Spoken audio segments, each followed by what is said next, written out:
We hide our needs from people. We're covert about them. We're indirect about them. We live in fear of getting shamed or rejected for having needs. And guess what? This is what makes us needy. Not because we have needs, not because we ask people to help us get our needs met, is because we are not asking and we are not taking responsibility for our needs. This is what ends up making us needy.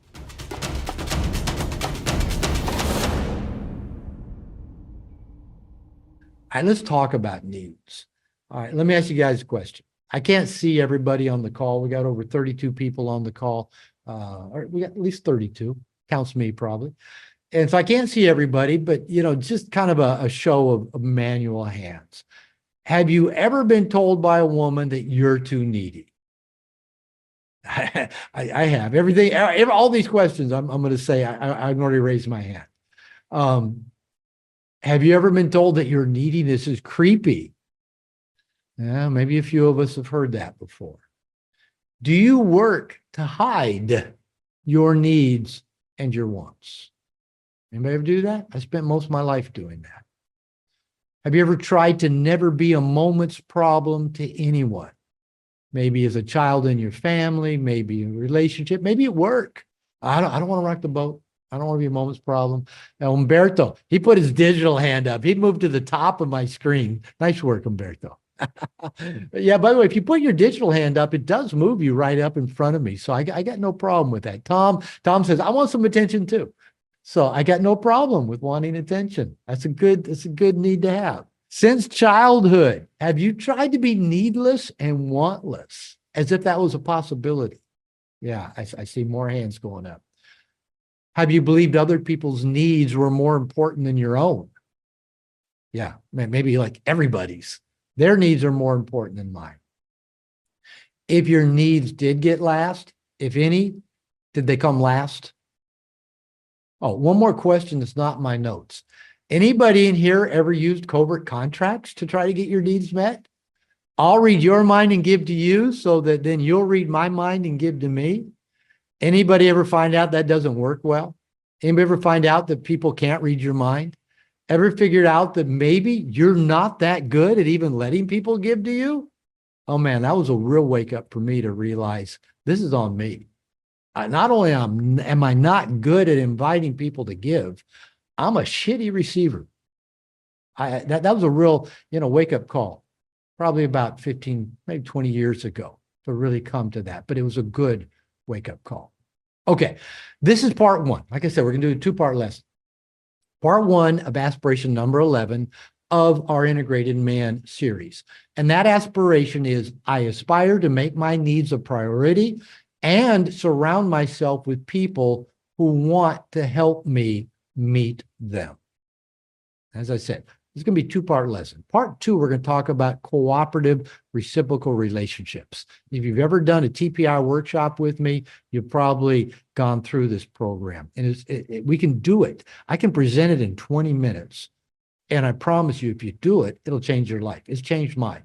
My life is radically different since I started doing this CRR, Cooperative Reciprocal Relationship Program that I'm going to share with you 2 weeks from now on the next Omega call. All right, guys, a lot of times tend to be lone wolves, don't have a lot of friends. Many nice guys say, I don't connect with guys. I just don't connect. I don't understand. I don't want to sit around and objectify women. I'm more comfortable with women, but then we're actually, kind of needy with them. We get put in the friend zone by them. Many of us have virtually no support systems. We are giving to get. We're taking care of everybody else's needs but our own. Many of us feel vulnerable if we have needs around people.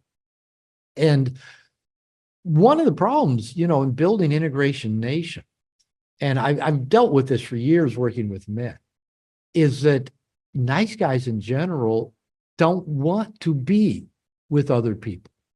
And here we are offering this amazing community, and guys will pay $1 and leave after a month. And I'm convinced the primary reason most men leave, not is because the program doesn't, help meet a lot of needs. They don't actually fucking want to get on Zoom calls and talk to guys because it's just not in the nice guy DNA. But I have found that it's crucial and essential that we connect with people to get our needs met in order to level up to the best version of ourselves and have our best life. So in the journey of becoming an integrated man, a critical step is honoring and prioritizing your needs and wants. It involves taking full responsibility for your needs and wants. And I know, guys, I spent about 4 hours today in interviews talking about men. And here's one of the things I see men do. I'm talking about needs and wants. And some of you are already sitting out there in your brain going, just technically, what is the difference between a need and a want? Anybody doing that? Anybody already start debating? Yeah, I see some hands up. Start debating. Fuck it. Don't worry about it. It doesn't matter if it's a need or a want. If you want it, if you need it, it's your responsibility to get it. We'll just keep it that simple. So when we talk about needs and wants, we mean anything you require, you desire for your emotional, physical, spiritual, sexual well-being. So like in pretty much all of these aspiration lessons, we got 3 key points. Key point number 1, nice guys often feel toxic shame for having needs and wants. Key point number 2, nice guys give to get. Oh yeah, covert contracts. Key point number 3, nice guys are terrible receivers. I've mentioned that, but we're going to go into all of these. So number 1, we nice guys tend to feel toxic shame for even having needs and wants. I used to tell my second wife, I said, you know, the surest way for me not to get what I want from you is to ask for it. If I asked clear, can you do this for me? She'd get pissed.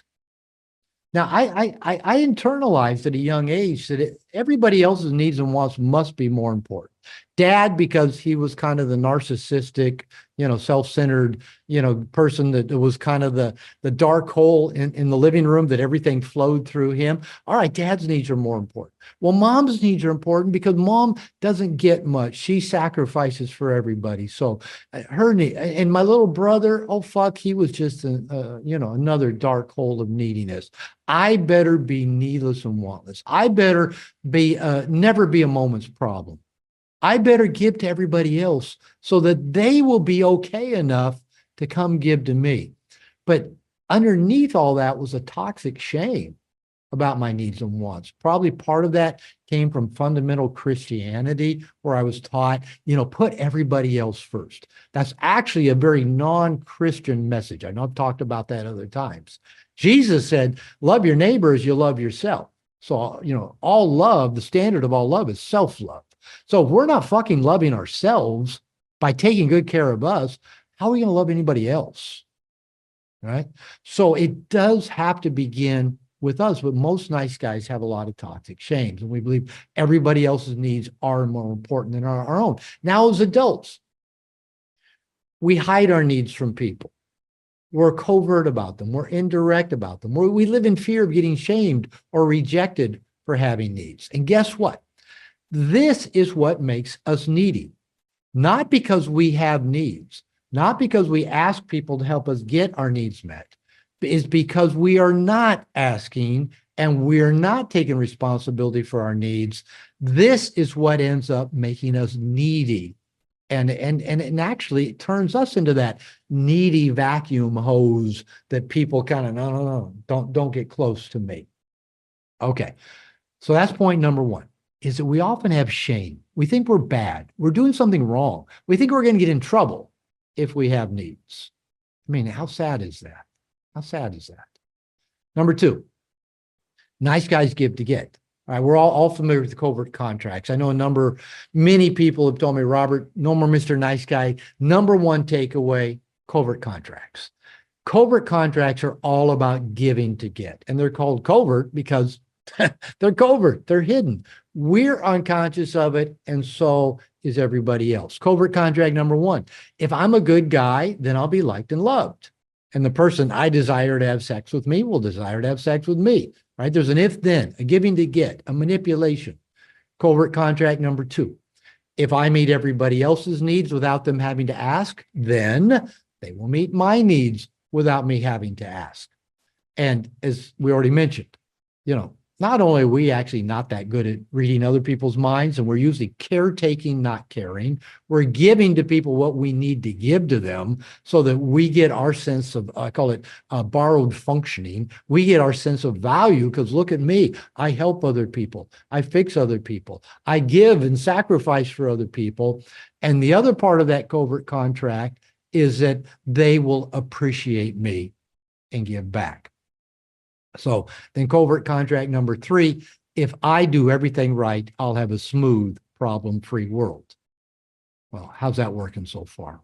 We don't live in a smooth, problem-free world. So no matter how good you get, how right you do it, shit's still going to happen. Okay, but that covert contract number 2, that's that core one that really fits into this needs part. So a powerful part of our nice guy recovery, of breaking free from nice guy syndrome, is that we begin to make our covert contracts overt. We begin to ask for what we want clearly. We begin to say, can you do this for me? We begin to surround ourselves with people who want to do things for us, and we begin to let people do things for us, which brings us to key point number 3. Nice guys are terrible receivers. Second ever, let's see, my mind's gone blank of the word I'm looking for, but video, second interview I ever did on the news was with Bill O'Reilly of Fox News. And is like second ever. I think I'm sitting in a studio room in a TV station in Seattle with a mural of Seattle behind me. And I'm looking at a little camera up in the corner of the room with the little red light on it. There's no monitor.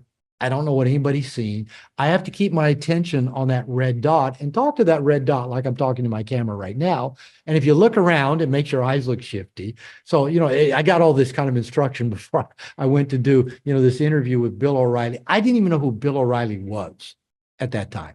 I had to go online and find out who he was. If you don't know who he was basically an opinionated asshole on a news station that, attracts people who like assholes. He was such an asshole, he actually got fired by that radio station who kind of, prides themselves on having male assholes on there. And without getting political about it, so he basically was an asshole with me. Yeah, I get on there and I don't think he even knew why I was on his show. I don't think his producer even said, this guy's written a book, for nice guys. And so he just decided, I don't know where he even got and he started attacking the part where I talked about making your needs a priority. And he said, what is that about? And, just started kind of coming after that. And I said, Bill, I said, who prepared your breakfast for you this morning? Well, I did. Who put it on your plate? Well, I did. Who cut it up and spooned it into your mouth? Well, I did. What are you talking about? And I said, you did all of those things because you were making your needs a priority. You were taking good care of you. It's that simple. And he goes, that's ridiculous. He said, God's going to strike you down. And, I just, was playful and kind of kept it on a light tone. But actually, we're talking to each other today because of that interview with Bill O'Reilly. Because right after that interview, I've been trying to get a print contract. My agent had been shopping it. Within 24 hours, my agent sent me an email and he said, Barnes & Noble offered you a print contract for No More Mr. Nice Guy solely because of the way you handled Bill O'Reilly. All right. And Bill O'Reilly were arguing about making your needs a priority. And he said, God's going to strike me down. Anybody else feel that way? Oh, if I make my needs a priority, God's going to strike me down. Yeah, I'm on a fast train to hell. Nobody's going to like me or love me. I'm going to be all alone. The opposite is the truth, right? When you make your needs a priority, it makes you attractive. It makes you not needy. It makes people want to be around you. So that means not only do we have to take responsibility for filling our own bucket and meeting our needs, inviting people into our life who want to help us get our needs met, we have to practice receiving. We have to let people do things for us. And I know that it's so hard, and probably a lot of opportunities come up where people say, can I do that for you? Can I bring you something? Can I get you something? Can I do this? Can I give you a neck rub? And no, I'm okay. I'm okay. Start saying yes. You know, I've shared this. My wife, you know, she loves to do things for me. I'm taking the garbage out from the kitchen to the street. She'll go, do you need help? No, I don't. I don't need help to take the bag of garbage out. But I used to say, no, I'm okay. That hurt her. She got pleasure out of coming to help me, right? Basically, just walk with me from the kitchen to the street and back again. I was robbing her of the pleasure of getting to be with me. You know, we'll be sitting, you know, at dinner and I'll look around and I don't have a fork. And she goes, what do you need? And I'll go, I'm starting to get up. And I go, I need a fork. And she goes, I'll get it. And go, I can get my own fork. You know, I can take, and I've actually stopped. I did this the other night, turn around, sat back down at the table and said, sure, thanks. You can get me a fork. It gave her pleasure to give to me, and it was good practice. I can get up and get my own fork. I didn't want to be like my dad. Mrs. Glover, bring me a fork. Right? That's exactly how he would do it. And so here's now, this is Mrs. Glover wanting to bring me a fork. And now I let her because it gives her pleasure. So think about this. You get pleasure from giving to other people. Other people get pleasure out of giving to you. And who are you to rob people of that pleasure? That's a good enough reason to practice letting people give to you. Okay. In 2 weeks, part 2, we're going to talk about creating that network, cooperative reciprocal relationships. We'll talk more about getting your needs met in ways that make you look anything but needy, more attractive, less manipulative, and a hell of a lot happier. Okay, discussion questions for the breakout room. As our usual, we're going to put you in the breakout room. In a minute, Vince is going to tell you more about it, but we're going to put three in a room, you with 2 other people. And let's see, Ari is our chat master. So he's going to put the chat questions into the chat. Go ahead and do that if you would, Ari, if you haven't already.